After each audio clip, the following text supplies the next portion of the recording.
Let me introduce a friend of mine, Robin Landreth, who is a PhD student in the Department of Historical Theology. Is that correct, Robin? And she's also been a part of the meetings for the past year. She helped organize the in-person symposium last year, and also led a reading group over the summer along with Andy and I. So I'm going to turn it over to her, she's going to say a little bit about the project, and we'll introduce me, and then we'll get back to the lecture. Awesome. Thanks, Adam. It's lovely to see all of you on screen, your names on screen, your faces on screen. And I'm very happy to welcome you to the first lecture in our fall lecture series hosted by the Antrim Literature Project. You may already be familiar. If you're not, we are an online public humanities platform run mainly by graduate students who basically want to share their knowledge and love of literature. And the main goal of the platform is to make the study of literature as accessible as possible outside of the university. And so that's our main goal. That's what we're trying to do. And to that end, we've already hosted lectures, we've hosted talks, poetry readings, and a few reading groups, reading courses over the last couple of years. And tonight, we're starting off a series of fall lectures on various literary topics. And if you look at the lineup that we have online, you can see that they cover quite a range of topics. And so I hope you'll be back for some of those, maybe all of those future lectures, everything from classical mythology to contemporary poetry. So I think it's going to be, it's really going to be lovely. And we're very happy that you're here tonight. And so kicking us off, I'm so delighted to introduce our speaker tonight. This is, as you know, this is Adam Walker. He's a PhD candidate in the Department of English at Harvard University, where he teaches, and he's finishing up his dissertation, which is an achievement in its own right, finishing up his dissertation on the poetry of William Wordsworth. And this evening, he's going to be introducing us to Percy Shelley's Ode to the West Wind. And so with that, I'm very happy to turn the floor back over to Adam. And so I hope you'll join me in giving a hearty Zoom welcome with snaps or taps on the desk to welcome Adam to begin his lecture. Thanks, Adam. Thanks so much, Robin. Thank you all. So good to see everyone. This is the beginning of the fall semester for a lot of us, and we're moving into autumn. So I thought it'd be apropos to start with a poem that was just about that, the oncoming of autumn. Not a poem about paper assignments and the start of a new semester, but the seasonal change, and not just seasonal change, but a hope for political and social justice change. And a hope for a new birth, really. I always love the changing of the seasons. There's always this magical moment. It's usually an event in which you're suddenly struck with the feeling that, now here comes the new season, here comes spring. When I was growing up in Florida, in North Florida, there was the sound of the whippoorwill at night in early March. And when I'd hear that, it'd take me back to spring. I'd say, spring is coming. And yesterday, I had one of those moments. My wife and I'm going to pull this up. My wife and I were walking to Evensong at St. John's Abbey on the river. And we had to walk through Harvard Yard. And as we were walking, came to Quincy Street, right where the English department is. And right above the gates, give me a thumbs up if you can see that. Good. Right above the gates were these sweet gum trees. I think they're sweet gums. And right at the top branches, you can just see a little bit of the russet brown beginning to blush there. And in these trees, it does this every year. I've been here 6 years and seen it happen. Usually it doesn't happen this early. My wife thinks it's about climate change, and it probably is. Somebody has to temper the romantic in me. But regardless of why, the autumn seems to be dropping from the top down, as though it's coming from heaven to meet the earth. And I just love how these are just the early hints of autumn. And this is a poem about the coming of autumn and the hope for a new birth in spring. Let me introduce you to our poet, Percy Bysshe Shelley. This is a portrait of him in 1819 by Alfred Clint. The same year, by the way, that this poem was written. You can see him. This is an extraordinary portrait. You just look at the eyes, the intense perceptivity of these eyes, and kind of sensitive too. If you look at the eye on the right, his left eye, it's got a darker iris around the pupil. It's got that kind of intellectual, curious gleam to it. I find it so intriguing. But the eye on the left is just a little bit different. I don't know if you can see. It's a little lighter, of course, because the light, but it seems to almost have a sibylline look, as though the artist has captured perfectly this blend of intellect and creativity in his eyes here. Very, very kind of perceptive. Looking back, you see his hair floating, almost kind of wind blown, as if he's been looking into the west wind itself. Long hair too. We also have the collar open, which is different around this time. He's not wearing a cravat, and it's not exclusively erotic, although there's that dimension too.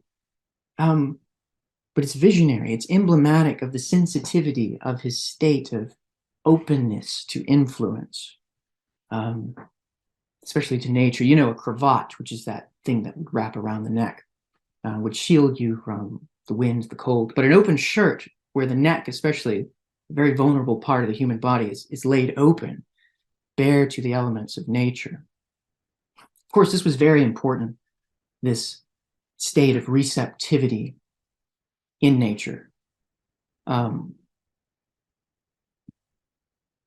Just make sure we're recording, yeah.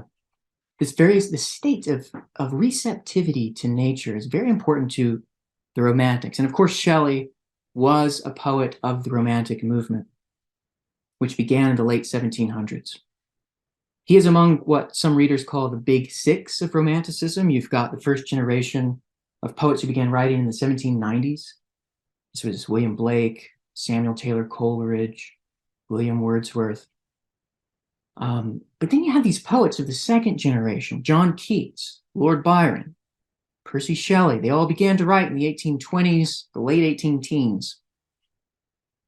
There are many other great Romantic poets other than the big six: Anna Letitia Barbow, John Clare, Mary Shelley, Percy Shelley's wife, and his mother-in-law, Mary Shelley, for example. So definitely look beyond the big six, but the big six tend to be those that are taught on high school and undergraduate curricula. Now, Romanticism itself is difficult to define. As a movement, it generally responded to the rapid industrialization and urbanization of England in the late 1700s. You had factories opening. You had the common lands shared by farmers for pasturing livestock suddenly enclosed for private property for the rich. And many of the folks who lived on the land had to move into the city, leaving behind them generations of farm work, of livelihood. And when they came to the cities, the factories were waiting for them. And, the height of this is well documented by Charles Dickens and Elizabeth Gaskell and several others. But there was this disconnect that was happening for the first time in society, in English life, perhaps, when humanity was being risked of a disseverance from nature. Generally, too, Romanticism, in trying to reconnect humanity with the world, nature, with the great spirit of nature, with human nature, they didn't look to the ideals of classical Greece or Rome. Instead, they looked to nature. So instead of having ornate language, calling upon the gods, we see a little bit of that in this poem, as we'll see. They were more interested in a passionate mode, a personal mode of relating to each other and to the world through lyrics. They were interested in the prophetic mode, the plain and the natural kind of expression, all of which is represented in this poem today, Ode to the West Wind.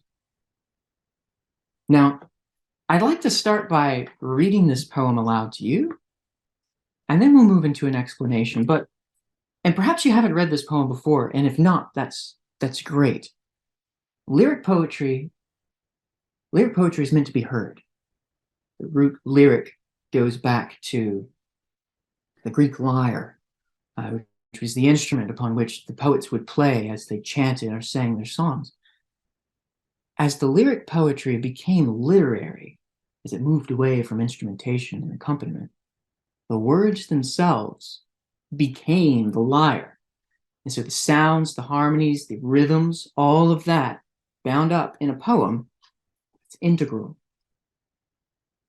A poem isn't just the communication of an idea. You know, prose is primarily communication. You read a novel, a newspaper, an essay, an article. All of it's about communicating an idea, right? But poetry isn't just about the communication of an idea. It's the incarnation of sense into sound. And so you really can't explain a poem. You can't say, oh, this poem equals this meaning, because the meaning is intimately bound up with the sound. And not just the sound, but the experience of the sound too. So when I'm approaching this poem today, or really any poem, I think here's something you can do.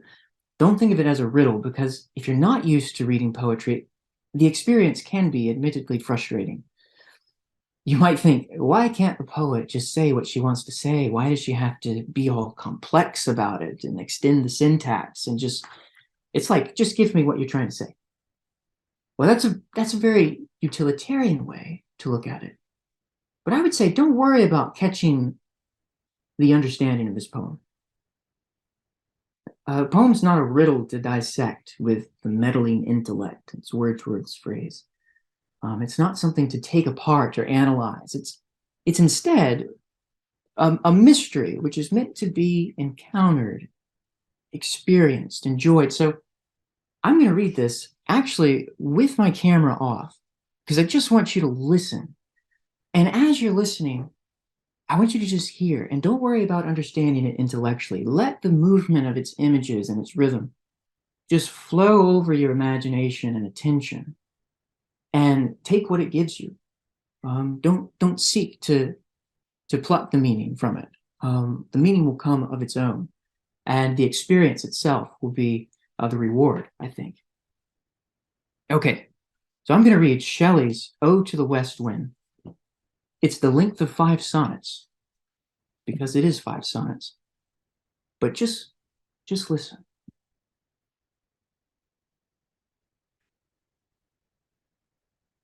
O wild west wind, thou breath of autumn's being, thou from whose unseen presence the leaves dead are driven, like ghosts from an enchanter fleeing, yellow and black and pale and hectic red, pestilence-stricken multitudes. O thou who chariotest to their dark wintry bed the winged seeds where they lie cold and low, each like a corpse within its grave, until thine azure sister of the spring shall blow her clarion o'er the dreaming earth, and fill driving sweet buds like flocks to feed the air with living hues and odors, plain and hill. Wild spirit, which art moving everywhere, destroyer and preserver, hear, oh, hear. Thou on whose stream, mid the steep sky's commotion, loose clouds, like earth's decaying leaves, are shed, shook from the tangled boughs of heaven and ocean, angels of rain and lightning.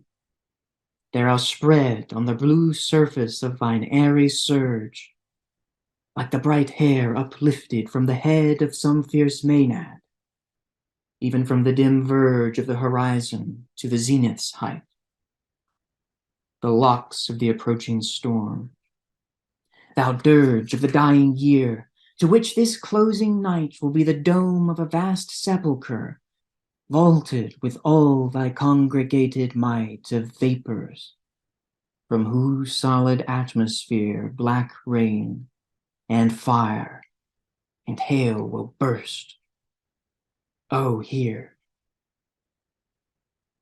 Thou who didst waken from his slumbered dreams the blue Mediterranean, where he lay, lulled by the coil of his crystalline streams, beside a pumice isle in Bayes Bay, and saw in steep old palaces and towers quivering within the waves' intenser day, all overgrown with azure moss and flowers so sweet the sense faints picturing them.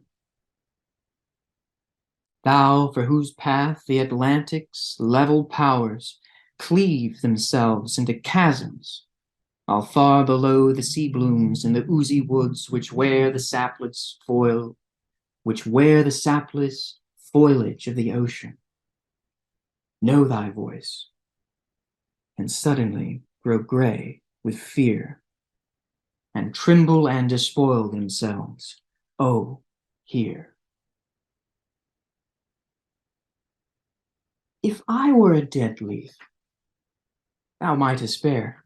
If I were a swift cloud to fly with thee, a wave to pant beneath thy power and share the impulse of thy strength, only less free than thou, O uncontrollable. If even I were as in my boyhood, and could be the comrade of thy wanderings over heaven, as then, when to outstrip thy skyey speed scarce seemed a vision, I would ne'er have striven as thus with thee in prayer, in my sore need. Oh, lift me as a wave, a leaf, a cloud. I fall upon the thorns of life. I bleed. A heavy weight of hours has chained and bowed one too like thee, tameless and swift and proud. Make me thy lyre, even as the forest is. What if my leaves are falling like its own? The tumult of thy mighty harmonies will take from both a deep autumnal tone, sweet though in sadness. Be thou, spirit fierce, my spirit, be thou me, impetuous one. Drive my dead thoughts over the universe like withered leaves to quicken a new birth. And by the incantation of this verse, scatter, as from an unextinguished hearth, ashes and sparks, my words among mankind. Be through my lips to unawakened earth the trumpet of a prophecy. O wind, if winter comes, can spring be far behind? There. He ends beautifully on that provocative question. Now, having heard it, I want to show you what the poem looks like.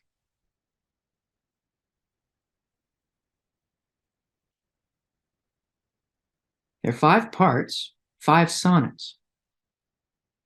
We'll get to that. It's called an ode to the west wind. An ode is traditionally a poem with three movements addressed to someone. And here the poem we know is addressed to the west wind.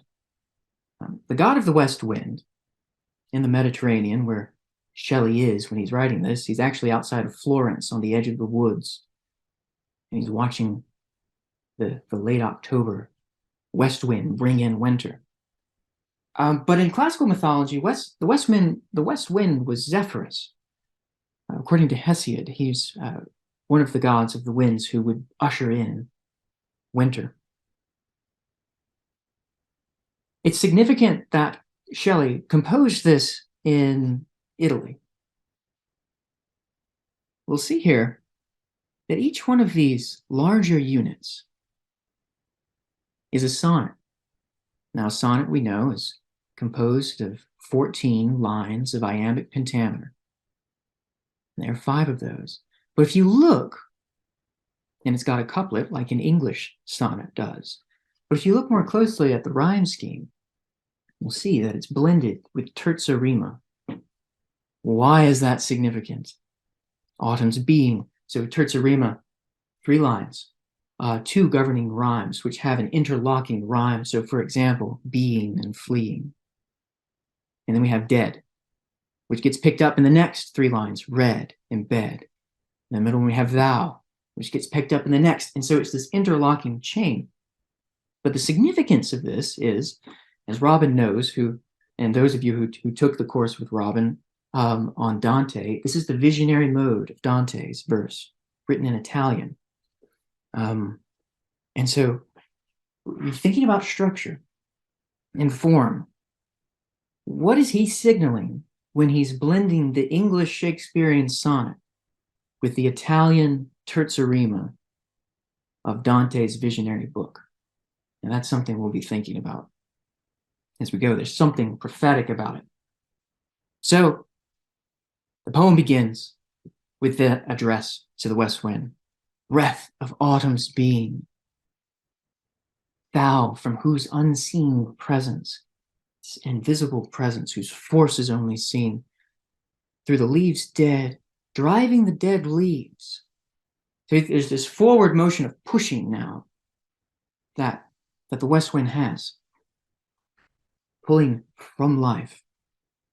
The west wind is this beautiful simile, explicit likeness here. The leaves are like ghosts from an enchanter fleeing. Now hold on to the imagery that's established in these poems. It's going to be elaborated upon later. We get this idea of the enchantment or incantation at the end. So the west wind is like an enchanter driving the leaves, yellow and black and pale and hectic red, pestilence-stricken multitudes. Of course, multitudes there, we think not just leaves, but multitudes of people. Perhaps the epic simile of Milton when he imagines the legions of hell moving like autumnal leaves, but also people upon the face of the earth moving. O thou, addressing the west wind, who chariotest to their dark wintry bed. Chariot. So now to chariot something is to pull. So first we had this pushing from life, pulling where? To the dark wintry bed. To death? We ask at the cliff of this enjambed line? What's being charioted? The winged seeds, where they lie cold and low, each like a corpse within its grave.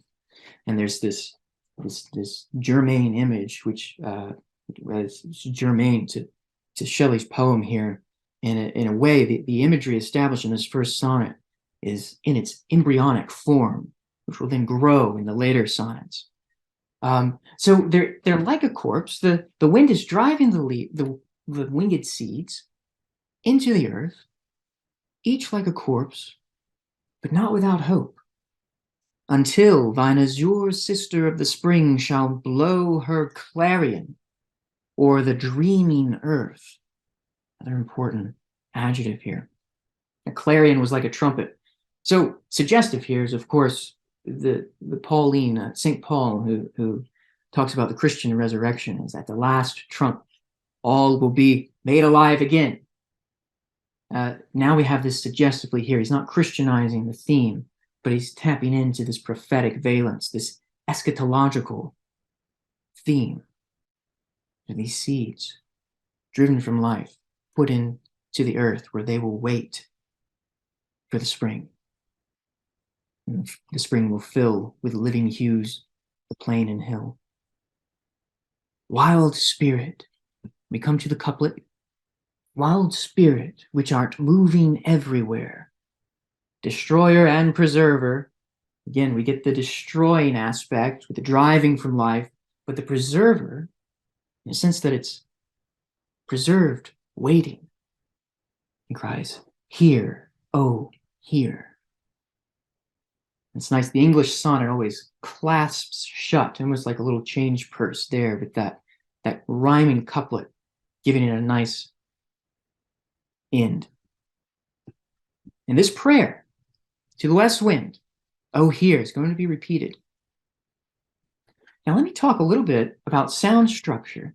And I want you to hear the first 3 lines of this second sonnet. Thou on whose stream, still addressing the west wind, mid the steep sky's commotion, loose clouds, like earth's decaying leaves, are shed, shook from the tangled boughs of heaven and ocean.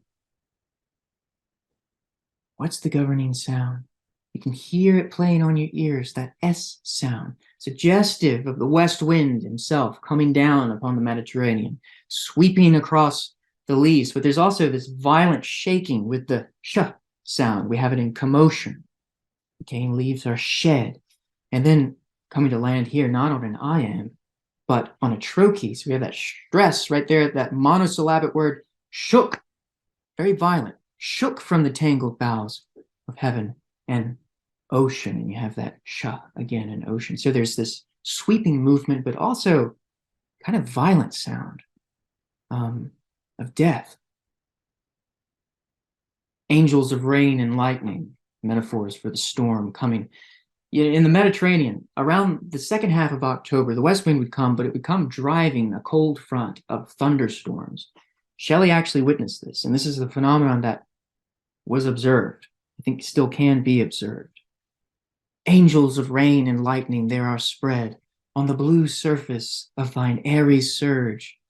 Beautiful description. It's describing the sky in terms of the ocean. The airy surge, like the bright hair uplifted from the head of some fierce Maenad. The Maenad was a follower of Dionysus, and literally means the raving one. Shelley, when he was in Florence earlier that year in December 1818, he went to a gallery where he saw a statue of Minerva, but at the bottom of the statue, cast in relief, were these fierce Maenads with floating hair, raving in inspiration. Of course, this hair uplifted, we think of his portrait, but we also think of the prophetic mode, the sense of raving possession of the muse, of inspiration. You think of Samuel Taylor Coleridge's Kubla Khan, and all that see him there shall cry, "Beware, beware," his flashing eyes, his floating hair. Weave a circle round him thrice, and close your eyes with holy dread, for he on honeydew hath fed, and drunk the milk of paradise. And that's how the fragment ends. But it's this prophetic mode. It's this person who has tasted something of the heavenly manna, has had some contact with the divine. And the only way in which they understand how to be in touch with the world after that contact is through this raving sense of inspiration, of poetry. This too is going to be picked up at the end. So, but the storms themselves are like the bright hair uplifted from the head. And Keats in 1820 will write in autumn, he'll describe autumn sitting on a granary floor, just kind of hanging out. And with hair soft lifted in the winnowing wind. Of course, that's a very beautiful and somewhat domestic image, very different from Shelley's Maenad with wild hair. So the storms are like this hair, even from the dim verge of the horizon to the zenith's height, the locks of the approaching storm. Thou dirge, dirge, by the way, was a funeral hymn. Thou dirge of the dying year, to which this closing night will be the dome of a vast sepulchre, vaulted with all thy congregated might of vapors from whose solid atmosphere black rain and fire and hail will burst. Just a fantastic description of a storm. When I was watching Lee, the Hurricane Lee, come up the Atlantic, because I thought we were going to get hit by it, and we weren't. But there was this video put out by the Weather Channel. I guess it was from a camera on a buoy, but the eye of the storm was just passing over it. And the vantage point of the camera, you might have seen this, it was night. You could see the wall, the eye wall of the storm passing over this buoy and flashing with fire and lightning. And so when I read Steep Skies commercial, I thought it was steep, funnel of the inside of the storm. It was an amazing image, just as this is. I mean, just so powerful. And he ends, "Oh, here." He has something to say. He's trying to get his attention, this west wind. Sonnet 3, thou who didst waken from his slumber dreams the blue Mediterranean where he lay, lulled by the coil of his crystalline streams, or crystalline. The meter works better with crystalline. Beside a pumice isle in Bayes Bay. Okay, interesting turns here. In the first sonnet, we had this horizontal gaze of the landscape, the trees, this horizontal motion of the wind. In the second sonnet, we're moving up to the high vaulted dome of the stormy night. And then we have this swift turn down to the ocean, to the sea. We'll see that the air, the west wind, just doesn't have dominion of the air. He's affecting down below as well. Bayes Bay, Shelley visited there by boat. Bay has a town that's partly submerged in the ocean. It's a pumice isle, which means it's made of volcanic rock. And because of the volcanic activity, this ancient city is submerged in crystal water. And on a still day, you can look over the edge and you can see this town overgrown with the moss and flowers, aquatic life. And Shelley was just enraptured by that, and this image clearly stuck with him. Beside a pumice isle in Bayes Bay, and saw in sleep old palaces and towers quivering within the waves' intenser day. It's like the wave in the ocean is more alive than that which is above. Of course, quivering, very important for the lyric, because the sounds of the lyric are brought to life by the quivering or the trembling of the strings. And so whenever you have something like quivering here, through the reflection, it's kind of imagistic. It's sensuous. All of that's overgrown with azure, moss, and flowers. We had that word earlier, the azure sister spring. It's so sweet. The sense faints, picturing them. Thou for whose path the Atlantic's leveled powers cleave themselves into chasms, while far below the sea blooms in the oozy woods which wear the sapless foliage. That got me last time I read it. Sapless foliage of the ocean. Know thy voice. They know this is a domain of the sea, but still under the jurisdiction of the season, of the west wind, and suddenly grow gray with fear. Naturalists, by the way, have observed that this is correct. The aquatic life underneath does change colors as the seasons move on, and they tremble again, quivering, tremble, and despoil themselves. Oh, here. Now, we looked at the structure of the sonnet in Terza Rima, Sonnet 1. Sonnet 2 talked about sound. Here I want to draw your attention to the structure of prayer, which is basically governing the entire poem. This whole thing is a prayer. And this is the third time he's repeated, oh, here, trying to get Zephyrus's, the west wind's attention, and calling attention to the greatness of this God. This is the structure in most religion. You see it in Sappho's hymn to Aphrodite. You see it in the way that Christ taught his apostles to pray. It doesn't begin with the request. That's the thing. It doesn't begin with, give us this day our daily bread. No, it begins with, our Father who art in heaven. Our Father, the all-sufficient one. The God is the one with all sufficiency, all autonomy. And the soul is positioning itself in a relation of dependence, subservience, humility. That's partly what the structure is doing here in this poem as well. And here's this third, oh, here. Having done 3 times, we get the turn in this penultimate sonnet.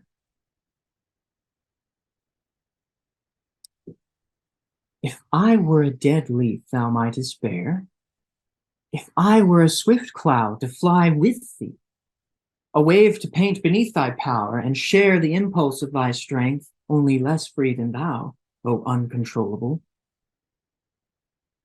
If even I were as in my boyhood, and could be the comrade of thy wanderings over heaven, as then when to outstrip thy skyey speed scarce seemed a vision. If I were a leaf, if I were a cloud, if I were a wave. Notice, he's reciting the structure he's already imbued into this prayer. The leaves, sonnet 1. The region of the heavens, in sonnet 2, the clouds. And the ocean, the waves. If I were like this, I could feel your power. Or if I were in my boyhood, if I were a boy again and could run as fast as I could, and I could outrun you and could feel you that way. If I could have done all that, he says, and here's the need, I would ne'er have striven as thus with thee in prayer in my sore need. An interesting verb for striven. It's kind of a struggle. You may think of Jacob and the angel of the Lord in Genesis, but also George Herbert describes prayer as the engine against the Almighty. It's a force of persuasion. He says also in another poem, invade thy ears, speaking of God, his poems, his prayers, invade the ears, which is a militant verb. Here, striven, there's strife. I would not have striven with you in prayer, in my sore need. Here it is. Oh, lift me as a wave, a cloud. Sorry. Oh, lift me as a wave, a leaf, a cloud. I fall upon the thorns of life. I bleed. A heavy weight of hours has chained and bowed one, two like thee, tameless and swift and proud. This is how he ends there. The structure, the syntactic structure, begins with the accumulation of this speculative mode. If I were this, if I were that, if I didn't have the need I had, then I wouldn't pray. But having now gotten your attention, lift me as a wave. He wants to participate in this energy. Why does he want to participate in this? Why does he want to be driven from life, preserved in death? Why? And then he makes this likeness between him and the west wind. The heavy weight of time, the hours, has chained and bowed one too like thee, tameless and swift and proud. He's saying, I am like you. And here's the last sonnet. Make me thy lyre, even as the forest is. And that's a wild request. I mean, to be made a lyre involves some violence. You look at the Homeric hymns, especially the hymn to Hermes. The way the first lyre was made, according to the Homeric hymns, Hermes was sitting outside of his dwelling place and he sees this tortoise walking across. And he loves this tortoise. And he goes up to the tortoise and is just so intrigued by it. He says, I'm going to memorialize you forever. And he kills the tortoise, rips its shell apart, guts it, and turns it into a lyre. It's almost as if the lyre necessitates some kind of sacrifice, because that lyre that Hermes, or rather, that lyre that was made, satisfied the anger of a god. You think of the African lyric, the series Lute, in which a prince buys a lute and he says, well, it won't play for you unless it's drenched in blood. You must take it into battle. And sure enough, the lute won't play. So he takes it into battle, and blood has to get on it in order for it to play. So there's this archetypal, like, you think of Christ as the lyric poem of God. There's even that sacrifice too.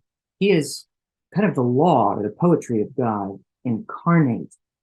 A certain kind of Christology there, but there's definitely this archetypal, like, understanding of the lyric as something to appease, as something that will gather us up and make us one with something, even though through a violent death.